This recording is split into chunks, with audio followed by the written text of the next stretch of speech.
আপনি খাবেন 20 টাকা দিন, একদিন খেয়ে দেখুন কিরম লাগে। আমার কাছে কিন্তু পয়সা নেই, খাবো নাই দেখালে দিয়ে যাবেন। আচ্ছা পরে যদি কোনো সময় নারায়ণপুর দেখা হয়, ঠিক আছে নামখানা দিয়ে যাবো আমি। এই দিয়ে যাবেন, আপনার যদি মনে থাকে দিয়ে যাবেন, না দিয়ে যাবেন। আপনি বললেন যে ভালো করে খাবো, এইটুকুনিটাই যথেষ্ট।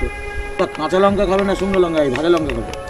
আপনি আপনার মতন একটু সুন্দর করে বানান না, দেখি আপনার হাতে খেয়ে কেমন টেস্টটা। ঠিক আছে। তা কোনো দাবি দেওয়া থাকবে না তো? বাবা, আচ্ছা পরে দেখা হলে। আচ্ছা ঠিক আছে দাদা, ঠিক আছে। আসলে আমার কাছে পয়সা আছে, আপনি এটা রাখেন। এটা আমি খুশি করে দিচ্ছি। না না না না না না, খুশি হয়েছি আমি, এটা খুশি হয়েছি আমি। এটা আপনি 100 টাকা রাখেন, আমি খুশি হয়েছি। আপনার এই মানবিকতা কোনো দাম হয় না, অনেক অনেক কোটি কোটি টাকার চেয়ে বাড়ে, কিন্তু এটা আমি আপনাকে খুশি করে দিয়েছি, ঠিক আছে? আমি দেখছি আপনি থাকবে, আবার দেখা হবে। আবার দেখা হবে, ঠিক আছে? পরে ভালো থাকবে না? হ্যাঁ, এরপরে দেখা হলে কিন্তু দাদা কিন্তু খেয়ে যেতে চিনতে পারি না, পরিচয়। ঠিক আছে, ঠিক আছে, ভালো থাকবে না?